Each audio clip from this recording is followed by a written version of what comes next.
Good morning students. क्योंकि परेशानी का समय है और आज इंटरनेट कनेक्टिविटी भी ठीक ठाक नहीं है, क्योंकि मौसम खराब होने की वजह से जो कनेक्टिविटी है वो बार बार कट जा रहा था।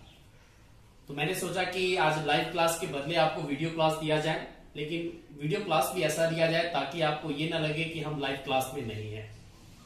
इसलिए आज मैं प्रॉपरली आपको समझाने की कोशिश कर रहा हूं, जैसा मैंने पिछले दिनों में पढ़ाया था या पढ़ा रहा था सर्कुलर फ्लो ऑफ इनकम के बारे में। उसी सर्कुलर फ्लो ऑफ इनकम को हम आज पूरी तरीके से डिस्क्राइब करेंगे। ठीक है, तो बने रहे हमारे वीडियोस के साथ और अंत तक ये क्लासेस को आप देखेंगे ताकि आपका ये circular flow of income completely clear हो जाए। आपको मैंने बताया भी था कि there are 4 sectors of an economy. First one is the household, second one is the firms, government and the external sector that is also known as the rest of the world। ठीक है, सबका अपने role बताया था कि household क्या करता था। Households are the owners of factor services. There are 4 factor services: land, labour, capital and entrepreneurship. And consumer of goods and services. Firms factor services को हायर करती है और गुड्स एंड सर्विसेज का प्रोडक्शन करती है। एक्सटर्नल सेक्टर के साथ export import का रिलेशन होता है। ठीक है, गवर्नमेंट एक कोऑर्डिनेशन बनाती है इकोनॉमी को स्मूथली चलाने के लिए। तो हम बात कर रहे थे सर्कुलर फ्लो ऑफ इनकम के बारे में। ये सर्कुलर फ्लो ऑफ इनकम क्या होता है? तो सर्कुलर फ्लो ऑफ इनकम को समझने के लिए या इसको अगर हम प्रॉपरली डिफाइन करें, the flow of money income and goods and services across different sectors of an economy. The flow of money income and goods and services across different sectors of economy. ये different sectors कौन है? तो ये different sectors है, firms है, households है, government है, external sector है। इनके बीच में जो इनके साथ जो goods and services या उनके monetary payment का जो flow होता है, that flow is known as the circular flow of income. Why it is called circular? It is because it never terminates. It never terminates. कभी समाप्त नहीं होता है। एक का एक्सपेंस दूसरे का इनकम बनता है। ठीक है, इस तरीके से ये कंटिन्यूअसली फ्लो करता रहता है, इसलिए इसे हम लोग सर्कुलर फ्लो ऑफ इनकम कहते हैं। जैसे सपोज कीजिए सर्कुलर फ्लो इन इनकम को 3 फेजेस में बांटा गया है। जैसा हम जानते भी हैं कि there are 3 main economic activities. Those are the production, ध्यान से देखेंगे, प्रोडक्शन, डिस्ट्रीब्यूशन एंड कंजप्शन। ये 3 बेसिक इकोनॉमिक एक्टिविटीज है। ड्यूरिंग द प्रोडक्शन जो फर्म्स होता है वो क्या करता है? फैक्टर सर्विसेज को हायर करता है, सम नॉन फैक्टर सर्विसेज के साथ गुड्स एंड सर्विसेज प्रोड्यूस करता है। In the form of goods and services there is generation of income, यानी कि यहां पर क्या होता है? इनकम जनरेट हुआ। ठीक है, और वह generated income among the factors of services यानी कि डिस्ट्रीब्यूशन के द्वारा वो डिस्ट्रीब्यूट होता है। ठीक है, और वह डिस्ट्रीब्यूट करके कहां पहुंचता है? यानी कि यहां से ये इनकम किसके पास पहुंचा? जो फैक्टर सर्विसेज के ऑनर है उसके पास पहुंचा। यहां पर वो इनकम क्या होगा? वेरियस फैक्टर सर्विसेज के बीच में डिस्ट्रीब्यूट होगा। जैसे जो लैंड है, लेबर है, कैपिटल है, एंटरप्रेन्योरशिप है। तो जैसे लैंड पे क्या मिलता है? रेंट मिलता है। ठीक है, लेबर पे वेजेस दिया जाता है तो वेजेस मिला। कैपिटल है तो उस पे इंटरेस्ट मिलेगा तो इंटरेस्ट मिला, और जो एंटरप्रेन्योरशिप जिसका है उसको प्रॉफिट मिलेगा। और वो पैसा, ठीक है, जो हाउसहोल्ड्स हैं, ठीक है, या कह सकते हैं जो ऑनर ऑफ फैक्टर सर्विसेज है उसके पास पहुंचा। उसने क्या किया कि उस पैसे को कहां खर्च किया? खर्च किया जो गुड्स एंड सर्विसेज प्रोड्यूस हुआ है, किसके द्वारा? प्रोड्यूसर्स के द्वारा। तो अंडर द कंजप्शन वो क्या होगा? अगेन वह पैसा खर्च होकर किसके पास पहुंच जाएगा? प्रोड्यूसर्स के पास, यानी कि अगेन वह पैसा जहां से चला था वहीं पे पहुंच गया। इस तरीके से वो क्या होगा? फिर से प्रोडक्शन होगा, फिर से डिस्ट्रीब्यूशन होगा, फिर से कंजप्शन होगा। ये कंटिन्यूअसली वर्क करता रहता है।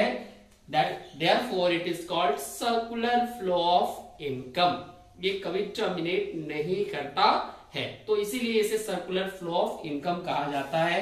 इसका जो बेसिक एजम्पशन है इसके पीछे यह है कि जितना इनकम जनरेट हुआ वो फैक्टर सर्विसेज के बीच में डिस्ट्रीब्यूट होगा, और जितना डिस्ट्रीब्यूट हुआ उतना ही गुड्स एंड सर्विसेज के कंजप्शन के रूप में फिर से प्रोड्यूसर्स के पास चला जाएगा। ठीक है, तो इस तरीके से ये सर्कुलर नेचर का होता है। तो इस यहां से हम दो चीज समझे कि सर्कुलर फ्लो ऑफ इनकम को सर्कुलर क्यों कहते हैं, एज वेल एज जो ये phases of circular flow of income है, फर्स्ट फेज, सेकेंड फेज और थर्ड फेज। तो इस तरीके से there are 3 phases of circular flow of income. अब हम इसको पार्ट बाय पार्ट करके डिफरेंट सेक्टर्स में इसको समझने की कोशिश करते हैं कि ये सेक्टर वाइज कैसे सर्कुलेट करता है। ठीक है, और वहां से हम थोड़ा सा इस सर्कुलर फ्लो को और ब्रॉडली क्लासिफाई करेंगे। चलिए जरा सा उसको देखते हैं।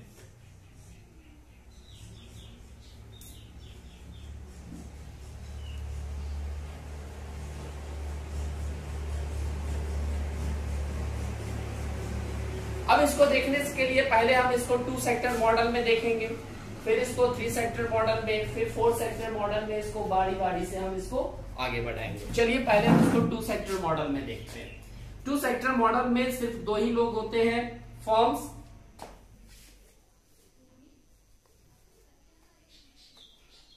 ये हुआ आपका फर्म्स। तो हम इसको डायग्राम के माध्यम से समझते हैं कि किस तरीके से ये फ्लो करता है। आप गौर से देखिए इस डायग्राम को, हमने 2 सेक्टर मॉडल लिया है, यहां पर हाउस होल्ड्स को लिया और यहां पर हमने फर्म्स को लिया। ठीक है, और इस फर्म्स और हाउस होल्ड्स के बीच में ये सर्कुलर फ्लो कैसे काम करता है उस चीज को हम क्लैरिफाई करेंगे। ठीक है, तो आपको पता है, हमें भी पता है कि each and everything will be exchange in term, ठीक है, इन द मार्केट, ठीक है, इन टर्म्स ऑफ मनी। यानी कि जो कुछ भी एक्सचेंज होता है, क्योंकि डायरेक्ट इंटरेक्शन तो होता नहीं है, कहीं ना कहीं वो मार्केट के थ्रू इंटरेक्शन होता है। तो यहाँ पर हमने 2 मार्केट लिया, एक फैक्टर मार्केट और दूसरा प्रोडक्ट मार्केट। फैक्टर मार्केट में फैक्टर सर्विसेज का एक्सचेंज होगा और प्रोडक्ट मार्केट में गुड्स एंड सर्विसेज का एक्सचेंज होगा। ओके, तो बात करते हैं। अब गौर से देख रहे हैं, यहाँ हाउस होल्ड से एक एरो निकला है, जहां पर हमने लिखा है फैक्टर सर्विसेज। ठीक है, यानी कि हाउस होल्ड अपने फैक्टर सर्विसेज को लेकर कहां पहुंचा, फैक्टर मार्केट में। ठीक है, अब फैक्टर मार्केट में कौन पहुंचा, फर्म्स भी पहुंचा, और वहां से उसने फैक्टर सर्विसेज को हायर करके खरीद कर ले आया। ठीक है, तो यहां से एक एरो यहां से देख रहे होंगे कि फैक्टर सर्विसेज मार्केट के होते हुए कहां पहुंच रहा है, फर्म्स के साथ। ठीक है, अब फर्म्स ने क्या किया कि गुड्स एंड सर्विसेज का प्रोडक्शन किया, और प्रोडक्शन करने के बाद वो आप लेकर कहां पहुंचा, प्रोडक्ट मार्केट में। यहां पर आप देख रहे होंगे गुड्स एंड सर्विसेज, और ये प्रोडक्ट मार्केट में आया। अब प्रोडक्ट मार्केट में वैसे ही हाउस होल्ड जाएगा परचेजिंग करने के लिए, और वहां से परचेज करके ले आएगा क्या, गुड्स एंड सर्विसेज। तो ये जो इनर फ्लो आपको दिख रहा है, यहां से हाउस होल्ड से फर्म्स की तरफ फैक्टर सर्विसेज, और फर्म से हाउस होल्ड की तरफ ये जो फ्लो आप देख रहे हैं गुड्स एंड सर्विसेज का, इस फ्लो को हम लोग कहते हैं रियल फ्लो। यहां पर हम शॉर्ट में लिख लेते हैं, जो हमारा इनर फ्लो है उसको हम लोग कहते हैं रियल फ्लो। ठीक है, यानी कि जो इनर एरो जो आपको दिख रहा है, इनर ये डायरेक्शन फ्रॉम हाउस होल्ड से फर्म्स और फर्म्स से अगेन हाउस होल्ड की तरफ, इसको हम लोग कहते हैं रियल फ्लो। अब आपको रियल फ्लो को अगर डिफाइन करना हो तो क्या करेंगे, रियल फ्लो का मतलब एक्चुअल फ्लो। तो कहेंगे क्या, the flow of factor services and the flow of goods and services across sectors is called real flow. ठीक है, the flow of factor services and the flow of goods and services is called real flow. ठीक है, अब outer arrow की तरफ चलते हैं, क्योंकि आज के डेट में सब कुछ मनी के रूप में एक्सचेंज होता है। तो ये जो फैक्टर सर्विसेज जब ये हायर करेगा तो उसका सम फैक्टर पेमेंट करेगा। ठीक है, तो ये फैक्टर सर्विसेज यानी कि लैंड, लेबर, कैपिटल और एंटरप्रेन्योरशिप, तो उसका फैक्टर पेमेंट आएगा। ठीक है, अगेन उसी मार्केट के थ्रू, और वह फैक्टर इनकम के रूप में हाउस होल्ड्स के पास पहुंचेगा। ठीक है, यानी कि उसका मनी वैल्यू, जो हमने सर्विस दिया उस सर्विस का मनी वैल्यू बैक आएगा।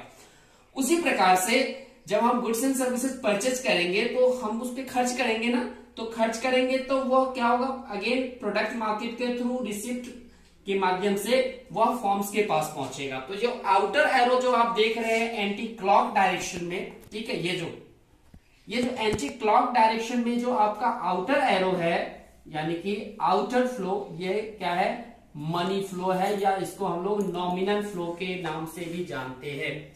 ओके, तो आपको अगर डिफाइन करना हो कि व्हाट इज मनी फ्लो, तो money flow means the flow of factor payment या मनी इनकम और expenditure on goods and services is called money flow और नॉमिनल फ्लो। ओके, तो there are two types of flow, यहां से हम clear कर लिए, एक तो मनी फ्लो, दूसरा रियल फ्लो। ठीक है, अब आपके मन में एक और सवाल सर जचेगा, सर ये फ्लो क्या होता है? ठीक है, तो यहां पर देखिए मैक्रो इकोनॉमिक्स में जो वेरिएबल्स यूज होते हैं उसे दो पार्ट में बांटा गया है। ठीक है, एक को हम लोग कहते हैं स्टॉक वेरिएबल और दूसरे को बोलते हैं हम लोग फ्लो वेरिएबल। तो दोनों वेरिएबल को समझते हैं। स्टॉक वेरिएबल्स का मतलब होता है those variables which are measured at a point of time, जिसे किसी गिवन पॉइंट ऑफ टाइम में मेजर किया जाता है उसे स्टॉक कहते हैं, और जो पीरियड ऑफ टाइम में मेजर किया जाता है उसे हम लोग फ्लो कहते हैं। For example saving, income, these are the flow variable. और स्टॉक वेरिएबल की बात कर लें तो जो स्टॉक जैसे कैपिटल, वेल्थ, ठीक है, दीज आर स्टॉक वेरिएबल। क्योंकि जब भी हम बात करेंगे कितना कैपिटल, तो इस आज के समय में इतना कैपिटल, ठीक है। या अगर हम बात कर लें वेल्थ की बात कर लें तो at a particular point of time पे आपके पास कितना वेल्थ है, ओके, तो दैट इज स्टॉक। तो जितने भी वेरिएबल्स यूज होंगे वो इधर स्टॉक होंगे या फिर फ्लो वेरिएबल होंगे। Stock variable point of time में मेजर होता है और flow variable period of time में मेजर होता है। क्लियर? ठीक है, तो आप इसको देख लेंगे और इस पे बेस्ड कुछ प्रॉब्लम्स होंगे तो उसको आप डिस्टिंग्विश करके पहचान सकते हैं स्टॉक और फ्लो में क्या अंतर है, स्टॉक किसे कहेंगे और फ्लो किसे कहेंगे। हमने ये भी समझा रियल फ्लो और मनी फ्लो क्या होता है और उसको फ्लो के माध्यम से दिया। अब जैसे ही इसमें सेक्टर बढ़ेंगे, ठीक है, एक सेक्टर से दूसरा सेक्टर, दूसरे से तीसरा, तो क्या हो जाएगा, फ्लो का कॉन्सेप्ट वही होगा, ऐसे ही सर्कुलर फॉर्म में वो फ्लो करेगा, बस सेक्टर में अलग अलग कॉन्सेप्ट पढ़ना शुरू हो जाए। जैसे सपोज कीजिए यहां पर हमारा एक आ गया कौन सा सेक्टर, फाइनेंशियल सेक्टर।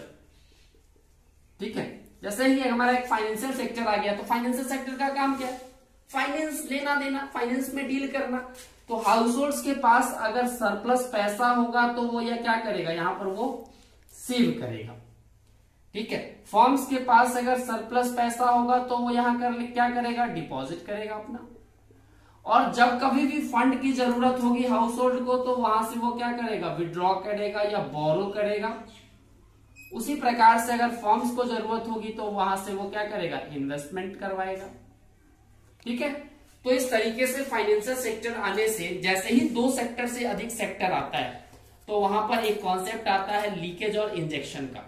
ठीक है, लीकेज का मतलब जब इस सर्कुलर फ्लो से इनकम बाहर जाता है, the withdrawal of money income from the circular flow of income is called leakage. जैसे सेविंग जैसे ही हुआ तो ये क्या हो गया, कंटिन्यूअस जो फ्लो हो रहा तो उससे पैसा निकल गया। और जैसे ही यहां पर हमने बोरो किया तो पैसा इंजेक्ट हो गया। तो इंजेक्शन और लीकेज का कॉन्सेप्ट आता है, लेकिन टू सेक्टर मॉडल में ना तो लीकेज होता है ना ही इंजेक्शन होता है। हाँ, सेक्टर बढ़ने के बाद लीकेज और इंजेक्शन का कॉन्सेप्ट आना शुरू हो जाता है। अब हम बात कर लेते हैं थोड़ा इससे आगे कि सपोज कीजिए कि अगर हमारा तीसरा सेक्टर कौन आ गया, गवर्नमेंट। ध्यान से सुनेंगे क्योंकि जितना एक डायग्राम आगे बढ़ेगा ये कॉम्प्लिकेटेड होता चला जाता है, थोड़ा सा एक कॉम्प्लेक्स डायग्राम बनता है। ऐसे आपका जो सिलेबस है वो रिस्ट्रिक्टेड है, ठीक है, टू सेक्टर मॉडल पे। अब गवर्नमेंट का काम क्या है, तो देखिए गवर्नमेंट यहां हाउस होल्ड से क्या करेगी, तो हाउस होल्ड से लेती है टैक्स, हाउस होल्ड से लेती है टैक्स, और इस टैक्स के बदले में गवर्नमेंट जनता को क्या देती है, तो ट्रांसफर पेमेंट करती है। कौन सा पेमेंट, ट्रांसफर पेमेंट। और ट्रांसफर पेमेंट क्या होता है, फैक्टर पेमेंट का मतलब कि जो हम सर्विसेज हायर किए हैं उसके अगेंस्ट। ट्रांसफर पेमेंट का मतलब है विदाउट सर्विसेज के जब कोई आपको इनकम प्राप्त होता है, अर्निंग प्राप्त होता है, तो उसे हम लोग ट्रांसफर पेमेंट या ट्रांसफर इनकम कहते हैं। जैसे ओल्ड एज स्कीम में पैसा आता है, अनएम्प्लॉयमेंट अलाउंस में आता है, स्कॉलरशिप मिलता है, तो ये ट्रांसफर पेमेंट कहलाता है। ठीक है, उसी प्रकार से अगर हम फॉर्म्स के साथ देखें तो फॉर्म्स से भी गवर्नमेंट क्या लेती है, टैक्स लेती है।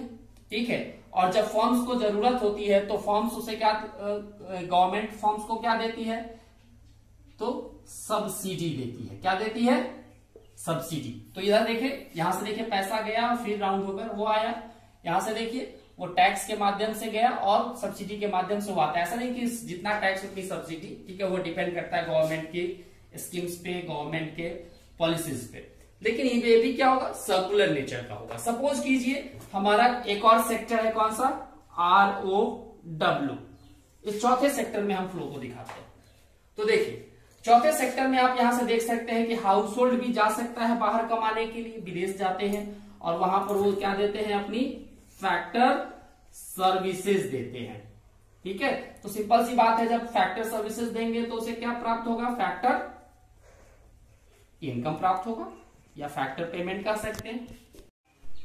उसी प्रकार से जब फर्म्स आरओडब्ल्यू के साथ कैसे इंटरेक्ट होगा, तो फर्म्स क्या करती है, आरओडब्ल्यू यानी कि एक्सटर्नल वर्ल्ड में एक्सटर्नल सेक्टर के साथ एक्सपोर्ट और इंपोर्ट करती है। ठीक है, जब वो एक्सपोर्ट करेगी तो मनी इनकम के रूप में उसे रिसिप्ट प्राप्त होगा, और जब वहां से वो इंपोर्ट करेगी तो उसे क्या करना पड़ेगा, पेमेंट करना पड़ेगा। तो सिंपल तरीके से जहां जैसे यहां फ्लो हुआ है उसी तरीके से यहां से भी हम दो डायग्राम दिखा सकते हैं। एक एक्सपोर्ट का जो, ठीक है, क्या मिलेगा, यहां से रिसिप्ट मिलेगा ऊपर की तरफ, और दूसरा अगर इंपोर्ट करते हैं तो उसके लिए आपको पेमेंट करना होगा। क्लियर?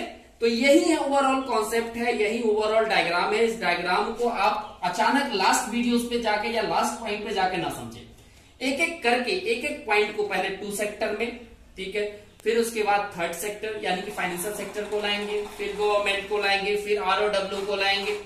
इस तरीके से जब आप सीक्वेंशियल फॉर्म में समझने की कोशिश कीजिएगा तो बहुत बेहतरीन तरीके से आप समझ सकते हैं, और ऐसा समझ सकते हैं कि आप दूसरे को समझा सकते हैं। ठीक है, तो ध्यान रखेंगे, एक एक करके, आपको एकाएक विद्वान नहीं होना है। ठीक है, ऐसा नहीं कि एकाएक आप विद्वान हो जाओगे, एकाएक आप इसके पंडित बन जाओगे। आपको 1 by 1 करके स्टडी करना है, एक एक पॉइंट को क्लियरली समझना है कि सर क्या बोल रहे हैं, रियल फ्लो क्या है, मनी फ्लो क्या है, आप साथ साथ उसको नोट भी करते जा सकते हैं। ठीक है, तो ये सारे फायदे हो जाएंगे सर्कुलर फ्लो ऑफ इनकम के बारे में। अब इस सर्कुलर फ्लो का इनकम का एक कुछ इंपॉर्टेंस भी, इससे ये पता चलता है कि एक सेक्टर दूसरे सेक्टर पे कैसे डिपेंडेंट है।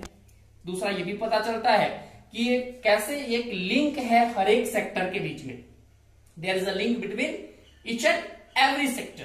ठीक है, आप चाहो तो जहां से भी जैसे चाहो आप उस फ्लो को पता कर सकते हो, एक इंटरडिपेंडेंसी को पता कर सकते हो। ठीक है, सेक्टर के कंट्रीब्यूशन को पता कर सकते हो। तो ये सारी चीजें आपको सर्कुलर फ्लो ऑफ इनकम से ही पता चलेगी।